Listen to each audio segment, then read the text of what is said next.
So today's hidden gem is actually a cafe called Beols, and it's located next to Nakseongdae Station, which is on line 2 close to Gangnam. And can you see how beautiful and special this little treat is? It's, you know, basically you get any drink you like. I got the green tea latte, of course, and on top they put fresh flowers, which are beautiful. And I'll show you where you can pick the flowers that you want to go on yours, and then you can take the flowers home with you, which is even nicer because they last a couple of days.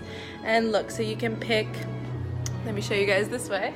You can pick any of these fresh flowers that you want to put on top, and it's super pretty. I think this is a great idea for like a girls date, or just if you have a date, but just a perfect place to sort of stop in.